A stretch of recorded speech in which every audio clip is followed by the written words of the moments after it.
del ciclo de conferencias tenemos hoy a un conferenciante de lujo, el antiguo coronel del regimiento, el excelentísimo señor don Vicente Moya Ayuso, último jefe de las fuerzas pesadas.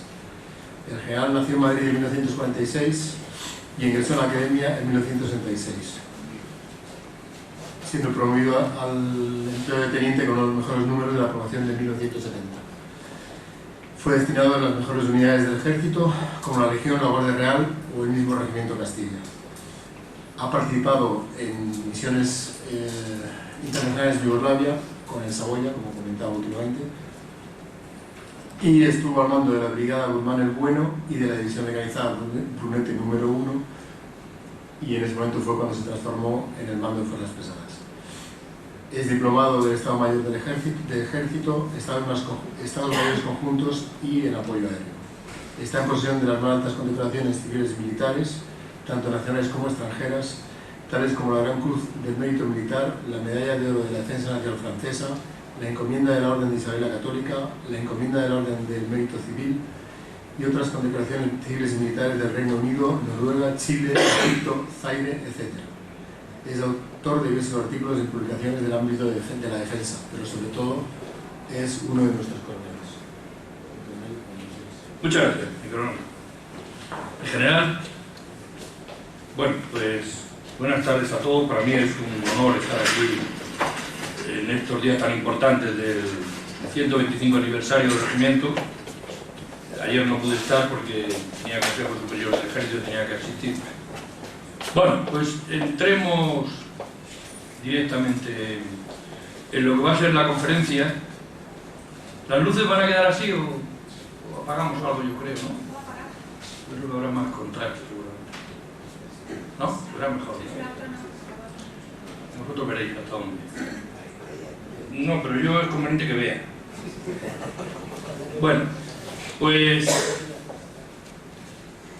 la conferencia, cuando uno se aproxima a estos temas, pues enseguida, sobre todo los militares, empezamos a llegar a las batallas y empezamos muy alto. A mí siempre me atrajo la idea de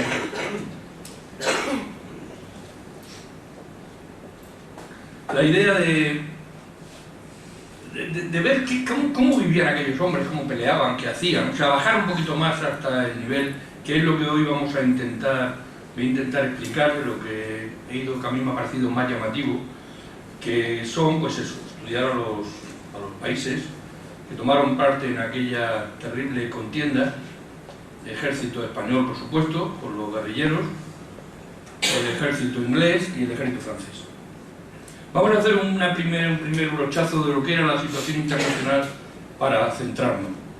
Lo que en realidad pasaba era que España, desde principios de los 1700 y pico, estaba liado con los Habsburgos. Llegan los Borbones y por tanto se establece enseguida una relación de amistad con Francia, esto que es el pacto de familia, puesto que son los dos reyes Borbones.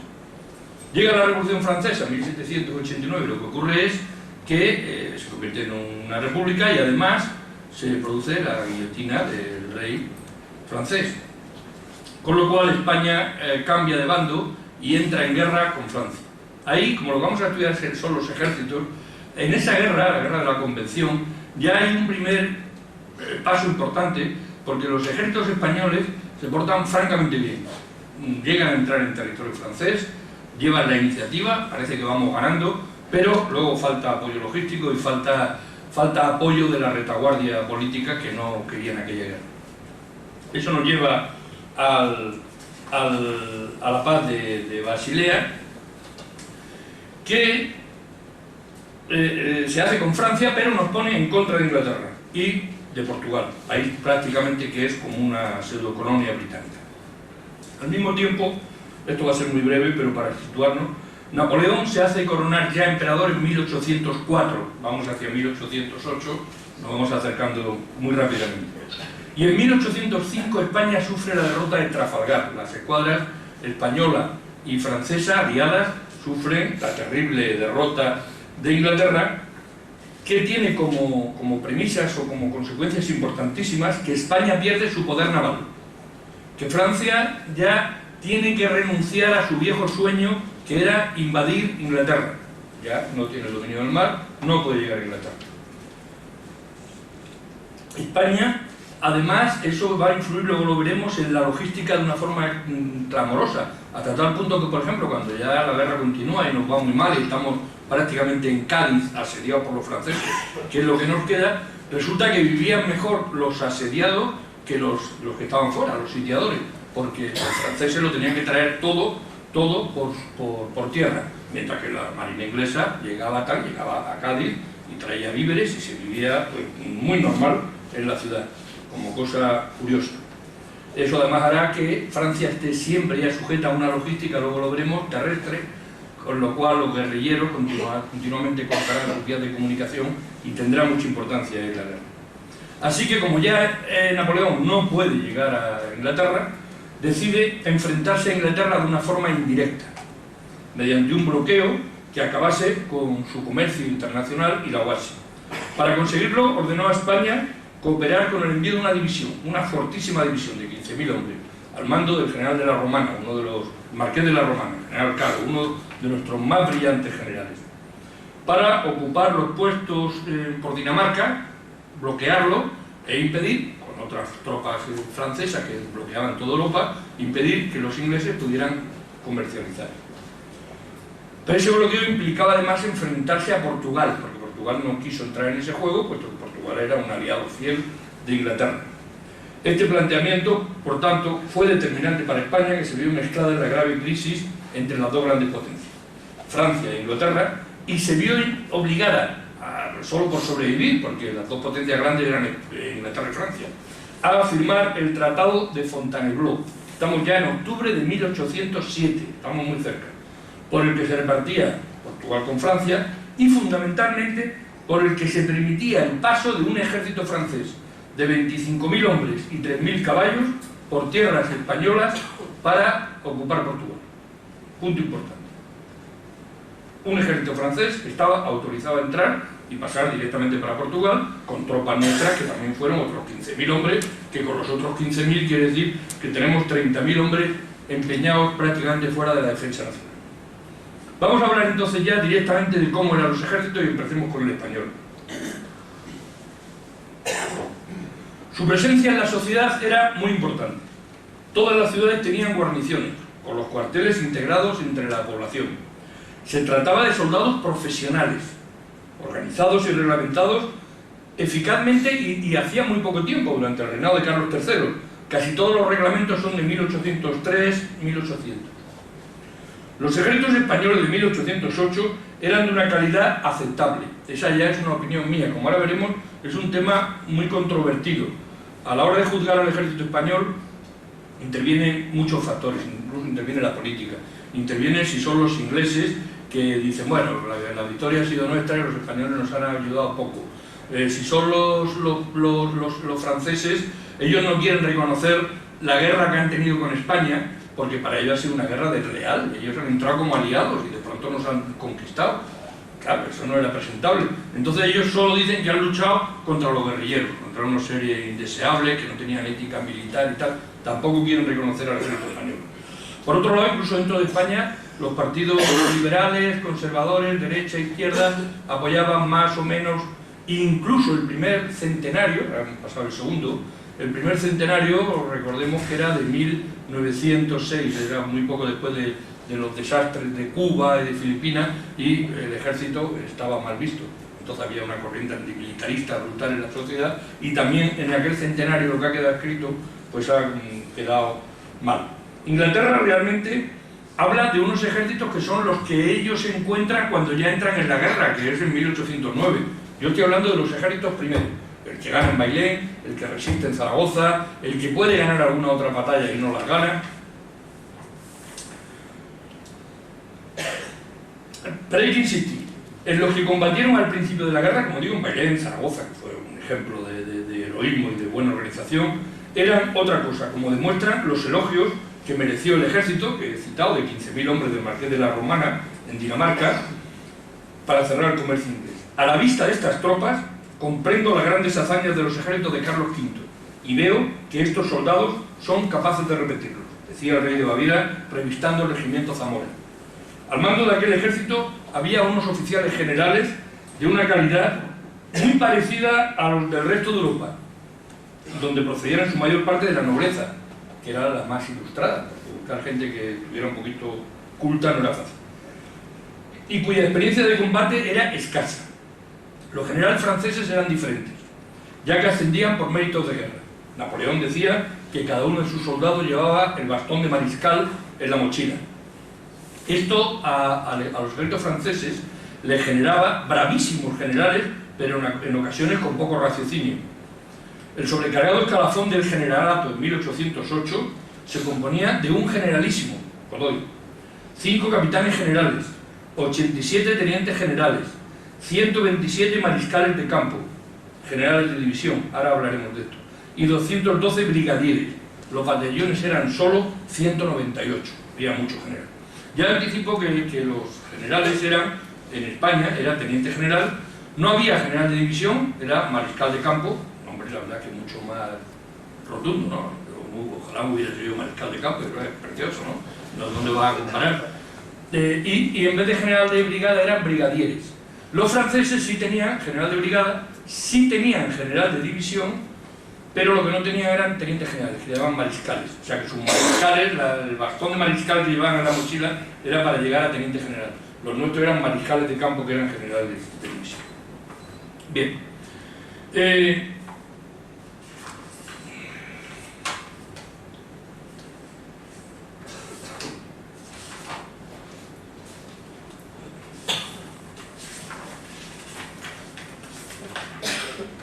Vale, vamos a hablar de Trafalgar.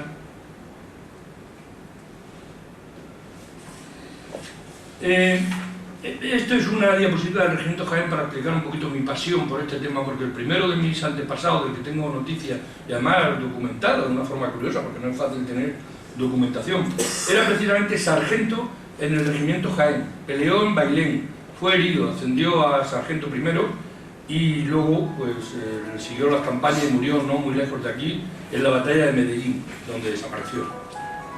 Para mí es un título de gloria y desde luego es entrañable. El ejército español en general tenía problemas importantes en lo referente al reclutamiento, a la instrucción de la oficialidad, a la dotación del ganado para la caballería y arrastre de piezas, vestuario, equipo, pero no más que los otros ejércitos de la época, muy por el estilo. La estructura orgánica era distinta y peor, como luego veremos, que la francesa. Los franceses ya utilizaban el concepto cuerpo de ejército. Las tropas que vienen a España entran ya con el concepto cuerpo de ejército. Esto quiere decir que tienen su infantería, su artillería, su caballería, sus ingenieros, pero ya formando un cuerpo, como pasaba en la división o como pasa con nuestra brigada, con lo cual ya el regimiento de artillería es de esa brigada. Como luego veremos además, como la forma de pelear era codo a codo, si no estaba muy seguro de quién estaba al lado, que era lo que nos pasaba a nosotros, que para una misión se cogían unos regimientos de infantería, se les daba caballería, se les daba artillería, entonces no nos conocíamos tanto como los franceses, que tenían el orgullo, como hemos tenido nosotros hasta hace poco, de ser de la división, o ahora de ser de la brigada correspondiente. El volumen de nuestras tropas, más de 7.000 cuadros de mando y 131.000 de tropas, cuando España tenía una población de casi 15 millones de habitantes, podría haber sido suficiente para haber impedido la entrada en fuerza en la península de las tropas francesas. El ejército español puesto en los Pirineos era una fuerza preparada e importante. Pero, desgraciadamente, como hemos dicho, los franceses llegaron en son de paz e incluso con el apoyo y simpatía de las clases dirigentes. Nuestro despliegue, además, era importante, era periférico, muy alejado de los Pirineos, como correspondía a la prevención contra nuestros enemigos de anteayer, que eran los ingleses. Estábamos en las costas, estábamos sobre todo muy centrados en el sur. Por eso en Bailén se presentó un buen ejército. El arma de infantería era la más importante del ejército. Los regimientos de línea, era como decir los regimientos... ahora no hay una cosa similar, eran los de verdad, los regimientos profesionales, los expedicionarios, los que salían fuera a combatir. Los regimientos de línea eran 35 en esa época. y cada uno estaba formado por 70 mandos y unos 1000 soldados. Estaban articulados en 3 batallones. Como enseñanza de la última guerra, porque entonces la guerra era muy rígida, nuestros batallones disponían ya de 32 tiradores que desplegaban, digamos, por delante, como ya diseminados, guerrilla, por entendernos. Ya anticipo que, como somos muchos militares, pero hay señoras, bajaré un poquito el nivel de nuestro léxico, ¿no?, para hacerlo acercarlo más a vosotros. Digo que ya nuestros batallones tenían 32 tiradores que despegaban por delante, que desplegaban para confundir al enemigo sobre la verdadera situación de la unidad, a la vez que se dificultaba el avance, pero que quedaba en número muy lejos de los franceses, que tenían una compañía de 140 hombres, Voltillers y sus mandos respectivos. Los regimientos de infantería ligera, estos eran los regimientos de infantería de línea, los ligeras estaban formados por naturales de la región y tenían como cometido el defender esa zona, conocerla, los Pirineos, etc. Los 2 regimientos de la Guardia Real, uno español y otro valón, de los antiguos Países Bajos, se unieron sin dudar a la causa patriótica y destacaron por su combatividad y heroísmo. Los balones, los batallones de balones, fueron unos extraordinarios soldados. Contaba también nuestro ejército con 10 regimientos de infantería de línea extranjeros. 3 eran de soldados irlandeses, 1 italianos, y los restantes se reclutaban o contrataban en la Confederación Helvética. Excepto 2 suizos, el resto de regimientos o se pasaron a la causa josefina o fueron disueltos. Las tropas profesionales se completaban con unas milicias, había 43 regimientos, que eran muy buenos para tener una reserva y movilizarlos cuando hicieran falta. Bueno, eso era cómo estábamos articulados. ¿Cómo combatíamos? Influenciado por las grandes victorias de los ejércitos napoleónicos, la maniobra considerada como decisiva será la envolvente, lo que significaba largas marchas de 30 o 40 kilómetros a paso revolucionado para así elegir el lugar y el momento de la batalla, que desde luego debería ser el más inesperado por el enemigo. Esto Napoleón lo manejaba con un estilo tremendo.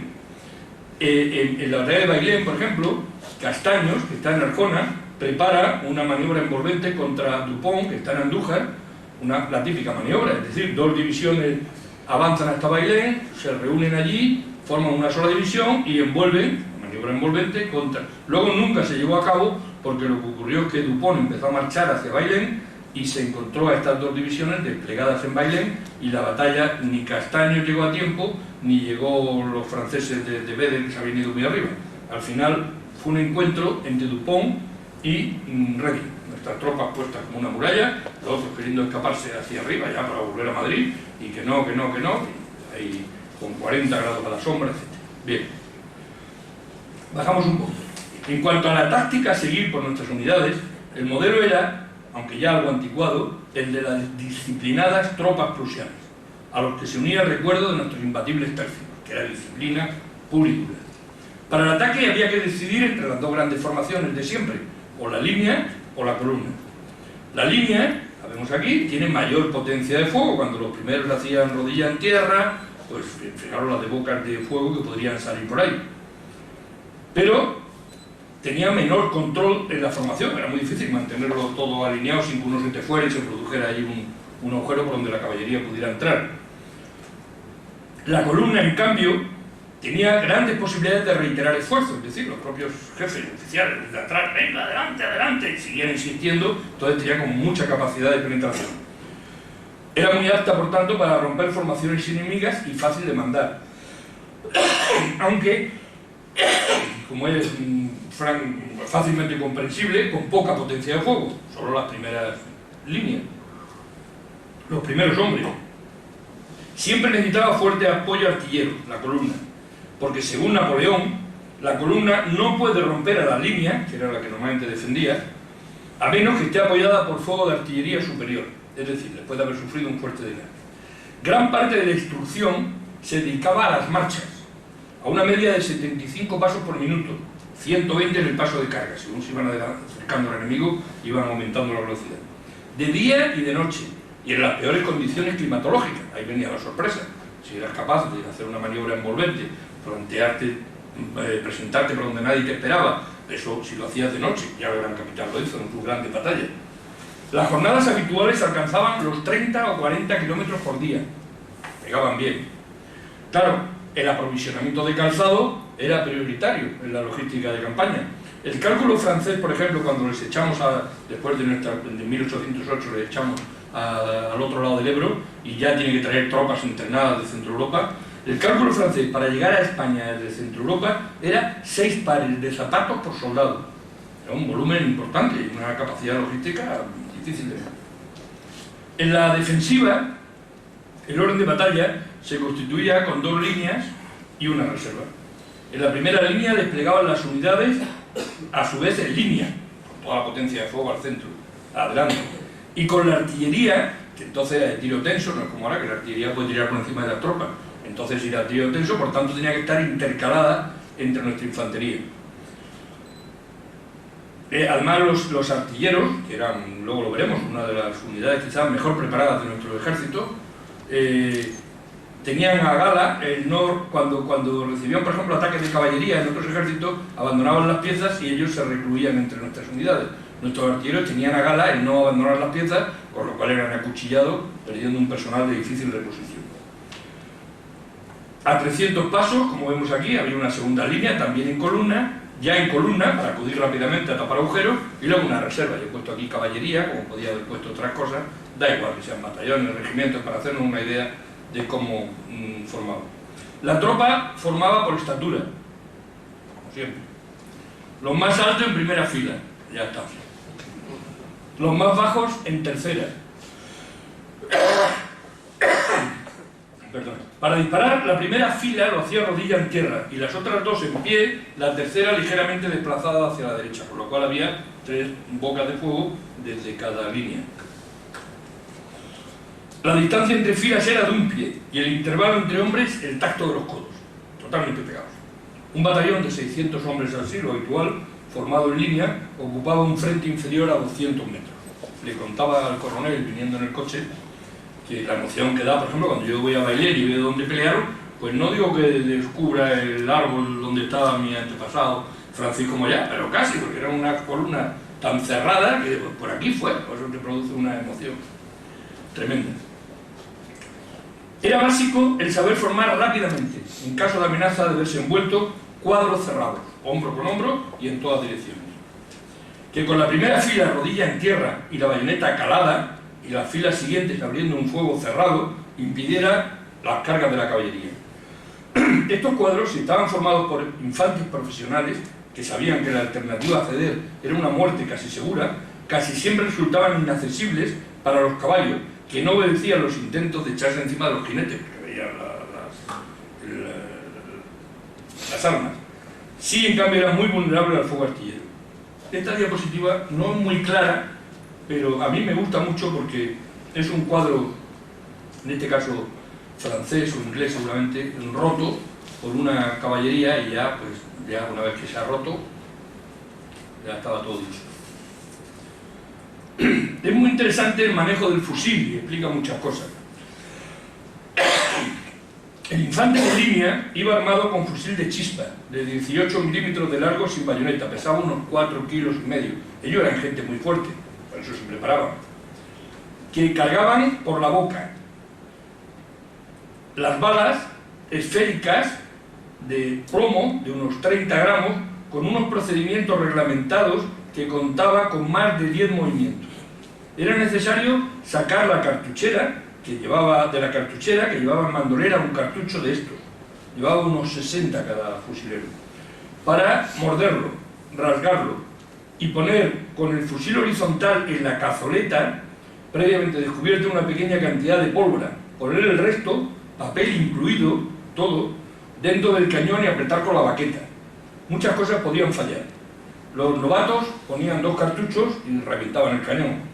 Podían dejar la baqueta, con las prisas, dejarlas dentro y dispararla, con lo cual la perdían y ya no podían seguir haciendo uso de ello. Por eso lo que se pretendía en la instrucción era que fuera todo movimientos mecánicos. Pim, pum, pum, pum, pum, pum. 10 movimientos y disparar, para que cogieran una mecánica que impidiera estos fallos. Podía fallar el siles, claro, o obstruirse el cañón por la mala combustión de la pólvora negra y los restos de papel. La instrucción de tiro era, pese a todo, muy deficiente. Dado que muy pocos disparos hacían blanco, era muy poco la rentabilidad, estaba más enfocada a la rapidez de movimiento y a hacer muchos disparos que a la precisión del tiro. El alcance eficaz era de unos 100 metros. 100 metros. Piénsese, por tanto, que esa era la distancia a que llegaban las unidades de caballería antes de empezar el combate real. Era casi un fusilamiento. El éxito, por eso, radicaba en parte, o en gran parte, en mantener firme la línea ante el fuego artillero, por una parte con sus bolas, estaban con los cuadros cerrados, y de pronto se oía ¡pum! Pasaba una bola, y se daba a los 3 o 4 compañeros de tu derecha. Cierran fila, ¡pram, pram! Y en la disciplina de fuego, que debía hacerse a la menor distancia que permitiera los nervios del soldado. Cuando se vea el blanco de los ojos del enemigo, era la consigna que daban los mandos en la típica película donde el oficial americano, los fuertes, no acaba de bajar y nos pone a todos nerviosos porque ya está muy cerca, y es que había que esperar a que estuvieran efectivamente muy cerca.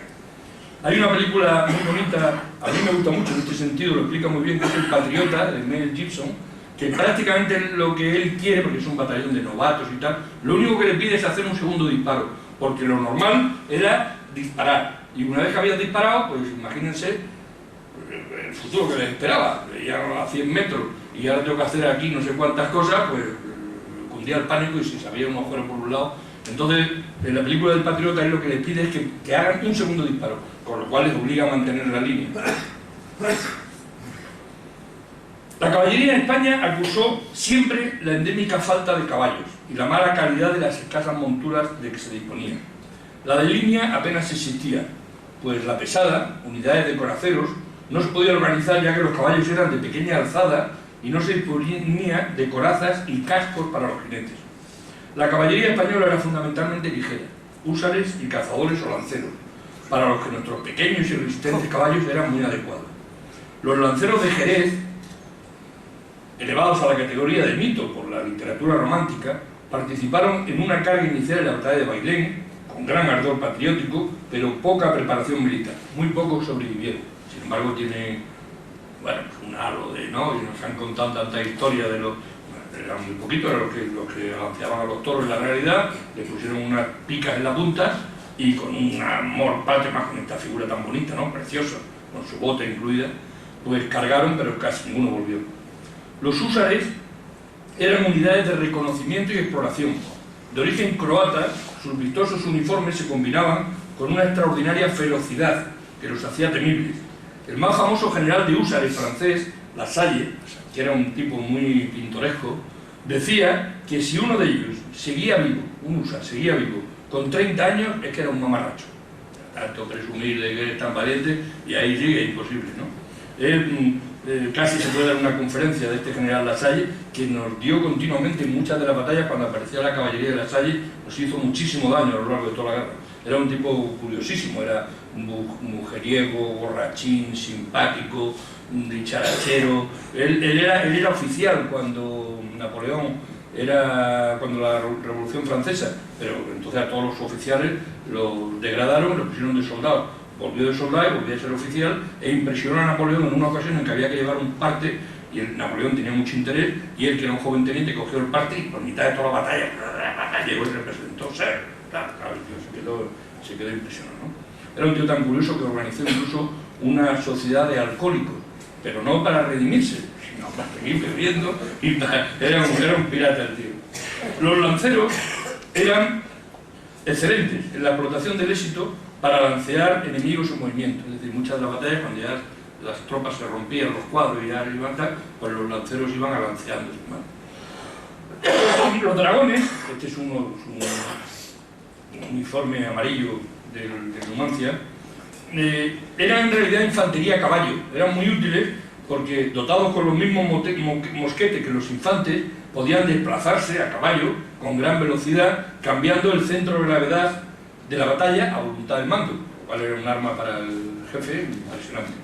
El empleo táctico más habitual de la caballería era para asestar el golpe decisivo en el momento clave del combate. Pero como nuestros ejércitos, los regimientos de caballería, hemos dicho antes, se asignaban a las divisiones, nunca se conseguían los efectos de masa que conseguían los franceses. La artillería era quizás el cuerpo mejor preparado, por su exquisita instrucción en la Academia de Segovia y la centralización de la enseñanza, y desde luego no tenía nada que envidiar a la francesa, que era extraordinaria. Debido sobre todo a la escasez de ganado de tiro, en las batallas contra los franceses el número de piezas fue muy reducido y lejos de las 5 por cada 1000 hombres que preconizaba Napoleón. La artillería, por lo tenso de las trayectorias, hemos dicho, desplegaba intercalada entre las unidades de infantería y disparaba la bala rasa, que eran estas bolas, o botes de metralla, balines, clavos, chatarra, etc. Es curioso porque, por ejemplo, los oficiales no se tiraban jamás a tierra, estaba muy mal visto. Entonces, pues cuando caía una de estas botes de metralla, con su mecha encendida, que caía ahí certito, y después aquí hemos llegado. Claro, eso no tenía solución, ¿no? Pero jamás se tiraban a suelo. Los alcances de las piezas de artillería, habrán oído hablar de se hablaba de piezas de 4, de 8, de 12 libras. Era el peso de los proyectiles que arrojaban, no como ahora el diámetro de la boca, sino el peso de los proyectiles. Oscilaba entre 400 metros para la metralla hasta los 850 de las de 12. Estuvimos siempre favorecidos porque los franceses, como nunca pensaron que nos íbamos a sublevar, venían sin artillería pesada. De piezas de 12 casi nunca tenían. Como la misión principal, como hemos visto, era abrir brechas en las formaciones enemigas de la artillería, la contrabatería, acción contra la artillería adversaria, que consistía en desmontar las piezas mediante impacto directo, era vital y muchas veces decisiva. Había que tener una pericia tremenda.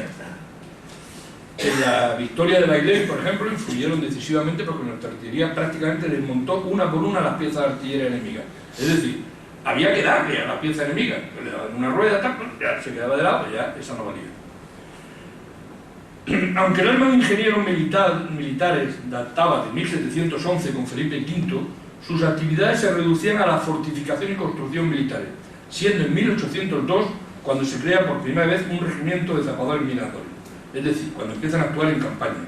En la época de la Guerra de Independencia, el arma se componía, por tanto, de oficiales facultativos, muy cortos números y de una alta cualificación, pero más aptos para las obras de fortificación y elaboración de planos que para el mando de unidades. No pocas veces formaban los estados mayores. La logística. Vamos a ver un poquito cómo era la logística de estos ejércitos. Durante el siglo XVIII, los Borbones, hablamos en España, habían desarrollado unas fuerzas militares demasiado grandes en relación con la potencia económica real de España. A finales del reinado de Carlos IV, el ejército y la marina consumían el 77% de la hacienda real. Los efectos de la guerra de 1796 contra Inglaterra provocaron serias dificultades a la economía española con la interrupción de las remesas americanas de oro y plata. Como ya he dicho antes, los casi 35.000 soldados enviados a Dinamarca y a Portugal agravaron mucho la situación. En 1808 el ejército no disponía de un organismo logístico propio. Cuando el movimiento se producía en zonas ya arruinadas por el paso de otras tropas, o en zonas montañosas o deshabitadas, las unidades quedaban desabastecidas y condenadas al hambre y la miseria. El sistema de transporte estaba militarizado de una forma curiosa y se ajustaba económicamente con empresarios de la zona. Es decir, los transportes incluidos las piezas de artillería. Los bagajes, hoy hablamos de armas y bagajes, los bagajes eran un sistema por el que se usaban gratuitamente las caballerías y carruajes, eso sí, conducidos por sus propietarios, hasta la próxima localidad que se marcara, donde hacían el relevo, ellos se volvían con sus carros y los de esa localidad seguían empujando al ejército. Las brigadas de carros y las brigadas de mulas se contrataban a capataces y arrieros civiles para servicio determinado. La artillería, sobre todo, dependía así en gran parte de los inadecuados trenes de mulas que se habían alquilado. Los servicios sanitarios eran muy primitivos y se tenía muy poco en cuenta la higiene. No existían antibióticos, lo sabemos, y el tratamiento normal, cuando la herida era grave, era amputar, aunque los cirujanos españoles, de gran valía y renombre profesional, eran reacios a hacerlo hasta que fuera inevitable. Los hospitales se montaban en conventos, que muchas veces se convertían en focos de nuevas infecciones y enfermedades para los soldados convalecientes. Los heridos en las batallas morían con mucha frecuencia por las infecciones. La fortaleza y la entereza moral de aquellos soldados ante las heridas producen hoy día asombro. Las amputaciones, por supuesto sin paliativos para el dolor y con herramientas, sierras y cuchillos muy rudimentarios, tenían que aguantarse en silencio. Estaba muy mal visto el quejarse. Tengo una carta muy bonita de un oficial que le escribe al cirujano que le ha cortado un brazo, cerrándolo, y le pide disculpas porque se ha quejado demasiado, ¿sí? Ha gritado demasiado, ¿no? Es curioso, la moral de la gente. Hablemos un poco de los guerrilleros. Conviene hacer algunas precisiones sobre los guerrilleros y la guerra de guerrilla, emprendida por los españoles. Incluso la palabra guerrilla ha pasado a los diccionarios de la lengua de muchos países, después de haber nacido en España. Ya Roma supo de nuestros guerrilleros. Aunque se inician con los sucesos de mayo de 1808, es solo a partir de 1809 cuando el movimiento guerrillero alcanza cierta importancia. Inicialmente se produjo en Sierra Morena, que es donde ha mantenido quizás la fama por aquello de los... Pero los más importantes guerrilleros de verdad operarían al norte del río Duero. En 1812, claro, ya como la guerra muy avanzada, aparece el reglamento para las partidas de guerrilleros que sumarían, en su mejor momento, entre 30 y 40.000 efectivos. Al mando de estos guerrillas estaban decenas de jefes que alcanzaron gran fama y reconocimiento. Muchos, tras la guerra, pasaron con todos los honores al ejército regular. Los más famosos fueron Francisco Espoz y Mina, su campo de acción fue Navarra, el cura Merino, que era conservador, en cambio Juan Martín el Empecinado era liberal, acabó ajusticiado por el propio rey, en tierras de Castilla. El empecinado es curioso, muchos quizás, algunos no lo sepan, que no se llamaba el empecinado porque fuera una persona tozuda, insistente, no, era porque era de tierra de Pecinas, que es la zona que está entre Burgos y Valladolid. Hay unas pecinas que son unos barros negros y él era muy moreno de cara, y por eso se llamaba empecinado. Como luego él era tan insistente, la palabra empecinado pasó a significar lo mismo que tozudo, pero no al revés. Es interesante constatar que muchos guerrilleros procedían de los restos de los ejércitos derrotados, e incluso en número importante eran desertores. Los ingredientes básicos de su eficacia de estos guerrilleros eran el conocimiento del terreno, lo conocían ciegos, la solidaridad de la población que estaba con ellos, aunque muchas veces hubo también muchas guerrillas que abusaban de su poderío, como pasa en toda la guerra, y una gran movilidad por sus medios sencillos y ligeros. Nunca quisieron cargarse de medios pesados. Pasa un poquito como con la caballería esta de Jerez. Aunque la visión liberal y romántica, decimonónica, prefiere la imagen idílica de un pueblo, todo él en guerrillas, alzado en armas, yo todavía he podido ver en Bailén como piensan que lo que ahí se opusieron a las tropas era pues, el pueblo con sus azadas y con tal. Eso fue el 2 de mayo en la Plaza Mayor, en la Puerta del Sol. La realidad es que la trilogía referencial Dios, Rey, Patria se prolongaba, y es normal en la vida cotidiana, con razones de venganza, ocultación a la justicia, rapacidad, pobreza absoluta, actuando en muchas ocasiones como bandidos y salteadores más que como oponentes al ejército galo. El peso real que tuvo en el desenlace del conflicto fue mucho e importante, a pesar de esto que he dicho, pero varía mucho según provenga, pasado como con el general con los ejércitos. De los ingleses, más inclinados a valorar la importancia de su ejército, de los franceses, que como hemos dicho solo reconocen enfrentarse a una chusma de delincuente muy alejada de la ética militar, o de los propios españoles, que también varía mucho según el partido político. Desde luego Napoleón tuvo que enfrentarse a una forma de combate que para nada había previsto. Parece claro que la extrema crueldad que emplearon nuestros guerrilleros debilitó al ejército francés, al que le afectó en su moral. Después de que los franceses entraran en Córdoba y durante 3 días saquearan, violaran, ya el odio que había era tal que a los pocos días aprisionaron a un general francés que iba con su ayudante y los serraron vivos, con una sierra los serraron. Claro, esto se corría entre las tropas francesas que estaban siempre pegadas unas a otras, que nadie se atrevía a separarse porque te cortaban el cuello. Muy importante además resultaron los guerrilleros para dificultar la coordinación de las acciones galas, la continua intercepción de correos en el eje Irún, Vitoria, Burgos, Valladolid, Segovia, Somosierra, Madrid, tenían a los franceses ciegos sin poder mandar y saber lo que estaba ocurriendo, puesto que no tenían información. También parece evidente que tuvo al ejército francés, como he dicho, en un continuo despliegue de seguridad que le distrajo de otros muchos quehaceres, así como que la corriente logística francesa, que era toda terrestre, como hemos visto, fue permanentemente interrumpida por los continuos asaltos de nuestros guerrilleros. Vamos a ver el ejército británico, nuestros aliados. Premisa importante para comprender las actuaciones del ejército británico en esta guerra, por ello bautizados como la Guerra Peninsular, es su firme determinación de llevarla a cabo de una forma defensiva y garantizando siempre la integridad de Portugal, desde atrás. También es interesante no perder de vista, hay que ver las cosas como son, que Inglaterra había sido nuestra enemiga hasta pocas fechas antes, que nos habían infligido la dura derrota en 1805 de Trafalgar, y que seguían conservando Gibraltar, y que tenían intenciones de arrebatarnos Ceuta. Como digo, este antepasado mío, precisamente el regimiento Jaén, estaba en Ceuta porque se temía un ataque inmediato de los ingleses, o todavía estábamos aliados por los franceses. La mutua incomprensión entre ingleses y españoles era clara, y por tanto pocas las posibilidades de una buena coalición anglo-española. Se produce una campaña inicial del ejército inglés en 1808, al mando de Sir Arthur Wellesley, futuro duque de Wellington, seguido de otra del general Moore, en octubre del mismo año, que finaliza con la retirada de las Islas Británicas y su general, Moore, muerto con un disparo de cañón. Es a partir del 22 de abril de 1809, ya 9, cuando Wellington de nuevo toma el mando de los 30.000 hombres, ejército pequeñito, que componen el ejército inglés.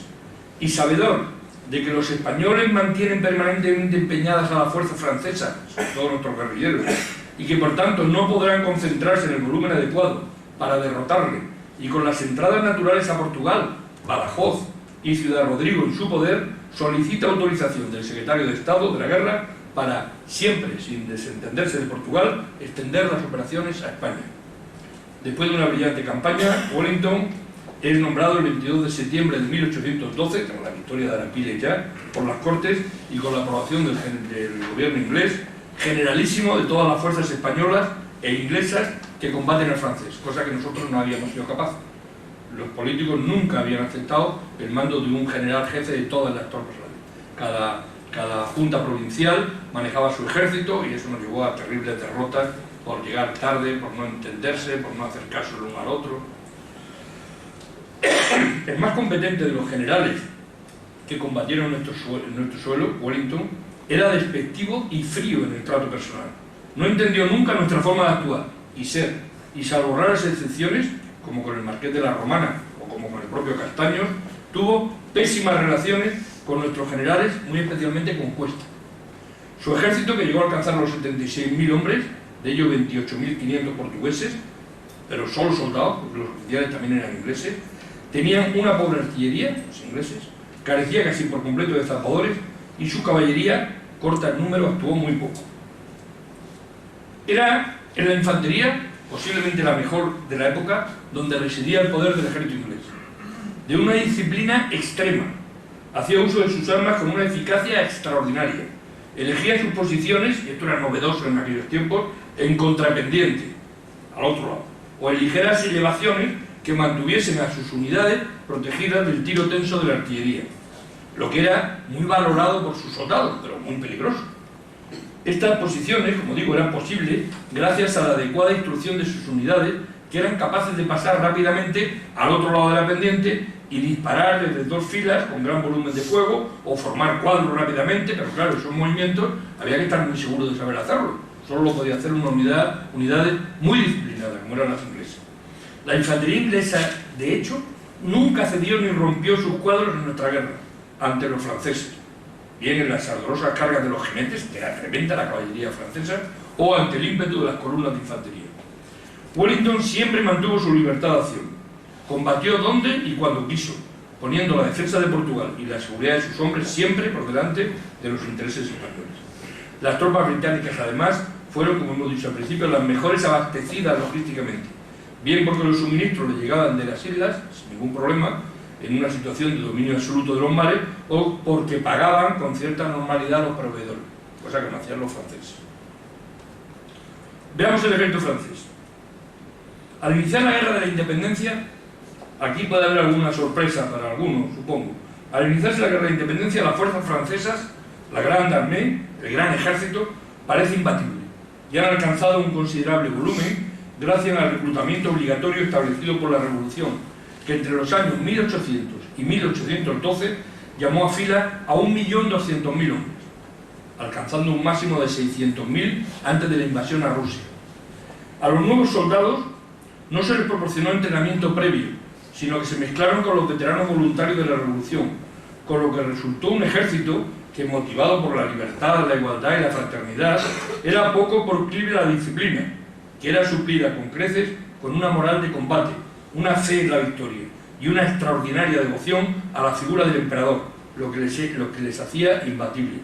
Siempre que hablamos de un ejército invencible, sobre todo los profesionales, pensamos ejército invencible, disciplina absoluta. No era el caso de los franceses. Ahora lo veremos. La táctica francesa era muy rudimentaria, aunque basada en minuciosos reconocimientos, eso sí, lo hacía Napoleón muy bien, que le permitían mantener siempre la iniciativa y concentrar importantes fuerzas, mediante durísimas marchas, como hemos dicho, en los puntos adecuados. Se ha afirmado, en la afortunada frase, que Napoleón ganaba las batallas con las botas, más que con los fusiles. Planteaba sus unidades donde quería.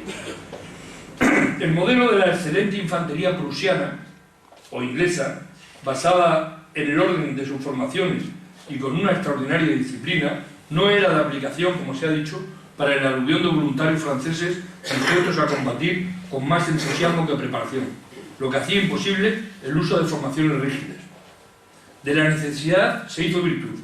Los franceses atacaban sistemáticamente sin modificar sus columnas de marcha, es decir, según llegaban en columna de 3, se acercaban y seguían, no hacían ningún despliegue nuevo. Con una furia inigualable, jaleados por las expresiones de viva el emperador, adelante, cerrad filas, que les hacía penetrar profundamente en el despliegue contrario, aunque a base de muchas bajas. Es muy bonito un relato que hay, como cuenta un oficial francés, lo cuenta desde dentro de una columna francesa, que van a atacar a los ingleses, la situación que se produce tan curiosa, de esa masa vociferante de franceses en columna: ¡adelante! ¡El emperador los está mirando! ¡Hijos de perra! Se insultaban los jefes a sus soldados para insistirle más: ¡adelante! ¡adelante! Y delante la muralla roja de los casacas rojas ingleses, absolutamente impávidos, impasibles, quietos, silenciosos, disciplinados, solo obedeciendo órdenes. Es un contraste precioso. El águila imperial, que coronaba los mástiles de los guiones, aquí tenemos uno, de las unidades, significaba la estrecha y profunda relación del emperador con sus soldados. Defenderla, las águilas, era vital para las unidades y por lo mismo muy apreciada su captura por el enemigo, hasta tal punto que el número de águilas que se capturaba a los franceses figuraba como dato importante en los partes oficiales que se daban tras la batalla. Este es otro cuadro roto, como se ve, muy bonito también. Esto es una carga imperial rusa. Una parte importante de los ejércitos napoleónicos, muy curioso, era la Guardia Imperial, que crecería desde una unidad simplemente protocolaria, que podía ser como nuestra Guardia Real, que luciera en actos públicos y era escolta, hasta los 112.000 hombres de 1814. Un verdadero ejército dentro del ejército, que además no obedecía al Ministerio de Defensa, directamente del emperador. Inicialmente, cuando la funda Joaquín Murat, su primer jefe, era muy curioso, era muy poquito, era una unidad muy emblemática, pero muy pequeñita. Inicialmente se exigía tener al menos 25 años, saber leer y escribir, cual ya era mucho, ser altos y haber demostrado valor en las batallas. Había que llevar bigote. La guardia era cosmopolita, ya que además de franceses había polacos, holandeses, tártaros, mamelucos. La muralla andante, como fue definida después, inició su reputación de invencible en Marengo, en 1800. Este cuerpo, que disponía de divisiones de infantería y de caballería, era supervisado personalmente por Napoleón, en muchas ocasiones en lo relacionado con los ingresos y los ascensos. Disfrutaba de una autonomía total, con mejor equipamiento, alimentación y mejores sueldos. Si los reglamentos disponían, por ejemplo, que cada 5 soldados comieran del mismo recipiente, Napoleón dispuso que sus guardias comiesen cada uno en su propia lata, con lo cual el adquirir tu lata era uno de los primeros pasos que daba cuando ingresaba en la Guardia Real, era como un de orgullo. La calidad del pan que comían o la longitud de sus camas, porque eran altas, fueron objetos del interés del emperador, figuran documentos.